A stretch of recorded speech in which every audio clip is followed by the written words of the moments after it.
Hi, I'm Ash Costello from New Year's Day, and I'm here with Shutter 16 magazine. Hi, Hi, how are you? good. How are you? Good, thank you. Good morning. Good afternoon here, but good morning to you. Yes, I Thank you have for two. taking the time to chat with Of me today. course, I have two Oh, little gremlins here with me, oh, awesome. ready to do the interview. Well, mine could photobomb us at any time and pop in. So right now Cute. they're sleeping on the couch, but they may decide to wander in. Awesome. So let's talk about your new album that's out, the fifth studio album, Yeah. Half Black Heart. Tell me a little bit about the title of the album and how you guys came up with that.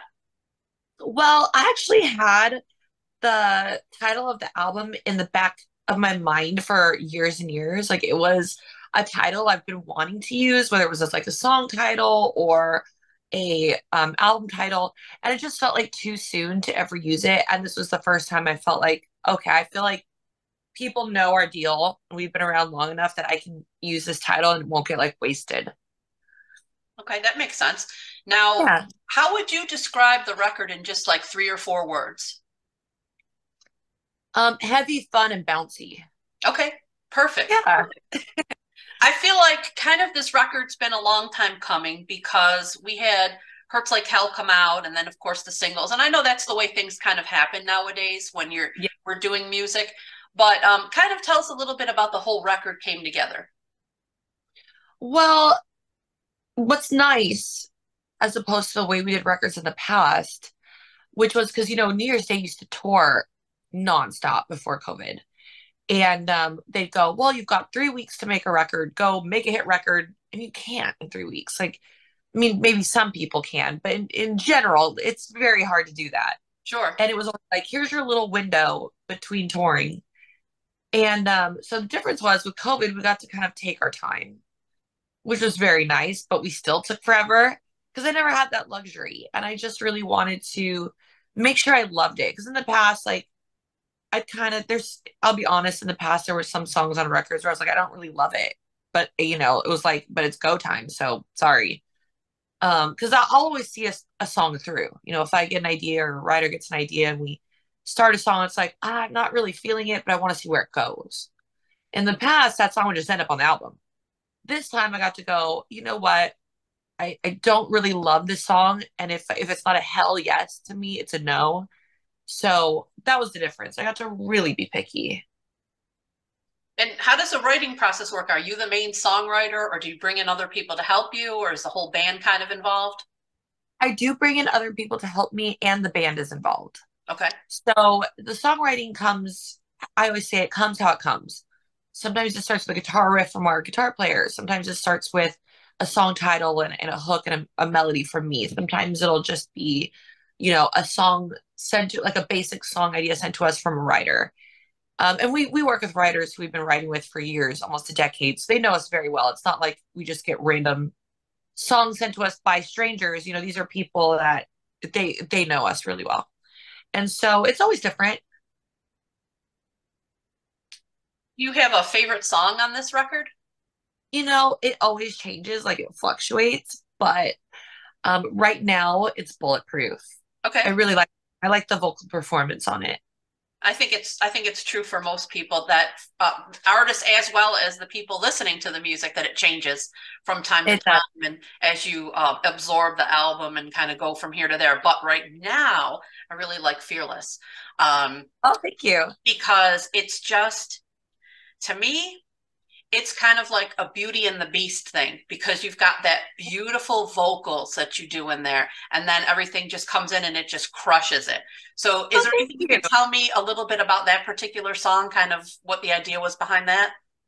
So that song was one of those stories where, because a song like one off our last record, "Come For Me," took over a year to write because just the chorus wasn't working.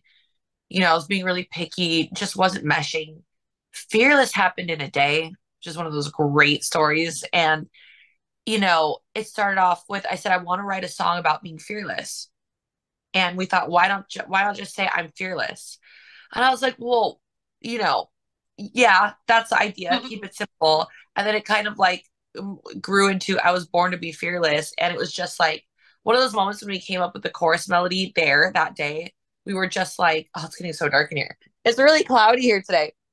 That we were just like, um, it's so simple. Like, one of those like, keep it simple, stupid. Awesome. I just really that one's sticking with me right now. Yeah. I like them all, Thank but you. that one is just my vibe right now. I'm glad you say that because that's going to be our next single. Yeah, that's really awesome. I really like that one. What was the recording experience like this time? Did you guys just like go in and cut one single at a time, or did you all get in the studio? How did that work? It kind of just happened, however. So I was bouncing between two studios, one in LA, one in Nashville. And I would drive to the one in Nashville, which was about a 4 or 5 hour drive, and our guitar player would fly out, and we would stay at the studio in Nashville for two-ish weeks at a time and just write. Or I would go to LA and go and just write, and it was just whenever we felt like we could. There was no like tight schedule or anything like that, so it was very laid back. Nice, nice. Yeah, So I want to talk about the videos because to me, New Year's Day has always been a very visual band. yeah. Maybe I get that from, everything about you guys. It's just very visually oriented from your live shows to all the videos you've put out. So how does that work? Who comes up with the ideas for the videos and how involved are you? And do you like it? Do you like being involved in all that? Yes and no. So I come up with every single music video concept we've ever done. I've come up with, Okay. except for one, my least favorite one. Uh, there's one I was like, okay, I will relinquish control and let someone else be in charge, and that slapped me right in my face. So, but most of the time I produce and come up with the treatments and do everything from wardrobe creation to prop buying to, I'm very hands-on with a select few directors that I typically work with. And they're very hard to do. It's a love-hate relationship. I love the creativity of it, but it's always like a dumpster fire, like just everything's on fire all around me all the time. And but when you get that final product, you're just like, damn, we did that. So it's love and hate. Gotcha, gotcha. What about the rest of the band? Do they like being, doing the videos and making the videos? No. No. those boys, those boys hate being in front of a camera. They do. If they could never do a music video and a photo shoot ever again, because it's like photo shoots and video shoots are really hard. It's typically you're there till like 5, 6 in the morning. It's long days. It's usually either too cold or too hot. Right. We're usually, starving and overworked, and they're really big productions most of the time. So the boys like they always can't wait for it to be over.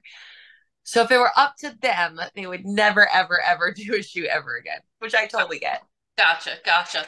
Now, I like the videos a lot because I think it always gives kind of a special insight into, what the band is about, what you like and things like that. And of course, you've got the whole like Empire, the whole thing going on. So are you a big horror fan? Do you like watch horror Oh yeah. movies? Do you write anything like horror type Oh yeah. stuff? I'm heavily influenced by horror, in every aspect of my life. I have been my whole life. Is there a favorite that you can remember, that kind of first got you Oh, into that genre? I get that question a lot, and it's a very loaded question because um I have too many favorites, but I do remember the first one, and that was Okay. Nightmare on Elm. Okay. And it scared me, but I liked it. Right. Yeah. Yeah. That's one of the I good thought it things was very about it. I thought it was very intriguing when I was little. Cool. Very cool. Um, your guys are going to be hitting the road soon in Yeah. just a couple weeks now with Lacuna Coil. So tell us a little bit about the tour and how that's going to go. Um, well, what's really cool about it is Christina, the singer of Lacuna Coil, asked if I would sing on one of their songs. So I recorded this track, and so I'll be singing it live with them every night, which I love doing. I always love doing that. So that'll be really cool. Okay, cool. That'll be something different. And what are you kind of looking forward to playing from the new record that maybe you guys haven't done live yet? We're doing Fearless. Okay, awesome. Yeah, Awesome. I'm Um, excited for that. you're going to be at Sonic Temple as well, coming up Yeah. soon. And I'm not 100% sure, but I'm almost 100% sure that the first time I saw you guys live had to be at a festival, because you're like at all of them at some Yes. point in time, especially pre-COVID. It was like every festival. Yeah. Okay, so I know, and probably it was a festival. So what do you like most about the festival atmosphere, and how do you think it differs from like a regular tour? It definitely is different. But what I like most about it is it feels like an opportunity to make a lot of new fans and showcase ourselves to new people, which is our favorite. When I'll ask a crowd who's never heard of us before, and if a lot of the crowd raises their hand, that's typically the scenario I prefer than no one raising their hand. So I love expanding our New Year's Day family. Awesome. Awesome. And I think it works very well because now that I'm thinking back at all those festivals, it's true. Everybody gets there and they check out. That's one of the beauty to me of a festival is you can go check out bands that you might not otherwise get the chance to see live. Yeah. And if you've never seen New Year's Day live is definitely the way you want to go for the first time. I could not agree more. I think if someone hears us and they're a bit iffy to see us live, we get that comment a lot. Oh, I've heard of you for years, and then I finally saw you live, and you're like really heavy and kick ass. Like I understand like recorded music, and maybe you see there's a girl singer, and I do look very girly. That maybe you might make an assumption that we're different than what we are. But I love proving people wrong. So Absolutely, absolutely. You guys are always fantastic live. I've seen you so many times over the years, and it's always a pleasure. And I hope to catch you on the Lacuna Coil tour because you guys are going to be rolling through Charlotte, which is where I'm at. So hopefully I'll get a awesome. chance to do that in a couple weeks. But there's a question I wanted to ask, and you may not be able to come up with an answer right away, but what was the first song that you remember that kind of drew you into music, and or maybe one that's been the most influential to you as an artist or personally? Oh, that's easy. Queen, Bohemian Rhapsody. Okay, awesome. That was the first song that like really made me go, "What's rock music?" And my parents got it for me on cassette tape. Okay, And I only listened to Bohemian. I could sing Bohemian Rhapsody word for word before I was like 9 years old. nice, nice. Would you ever want Mm. to do a cover? Only at karaoke, maybe. Understood. So I Yeah, had one more question for you. What is the sure. one thing that you would want people to know about New Year's Day and your music? Oh gosh, that's a hard question. The one thing, that to get to not put it in a box and give it a chance. Because I Fantastic. know we're all in between the cracks of musical genres and categories, and when you can't put something in a box, it's hard for a lot of people to understand. That's true, but I wish there was a lot less of that boxing and putting things into genres I because I agree. feel like so many people miss out on so many things, and I'm open to anything. So I think that when you look at it that way, yeah, you're right. People would maybe discount you. So I hope that they don't because you're a fantastic band, and live, you guys are just so exciting. You guys are Thank so you. exciting. I agree. You're such a personality on the stage, and I'm also a photographer, so I know I've taken photos of you guys. I don't even know Oh, how many cool. times over the years, and that's why it surprised me. The guys hate being in front of the camera because they've always been so energetic live and playing to the cameras and photogenic. All Live for some reason is different. Live, they'll. It's not that they don't like taking pictures. I think they just hate the work requirement of a photo shoot or a video shoot. understood, but then their element Yeah, on the stage, it's a different story, right? yeah. Now then they're having fun. And we are too. And we are Yeah. too watching you. So cool. So I hope everybody gets the chance to check out the new record, Half Black Heart, and listen to it. And I hope that they come out and see you on the tour with Lacuna Coil or catch you at a festival. Or I'm sure because, like you said, New Year's Day was always on the road. I'm sure after the tour with Lacuna Raps that you guys have a lot of stuff that you'll be hitting up in the later part of the summer Yeah. for sure. Nothing right now. Okay, that's fine. Yeah, that's cool. But we'll keep posted, and we'll look forward to more dates being announced in the upcoming future. Thank you so much. Thank you so much.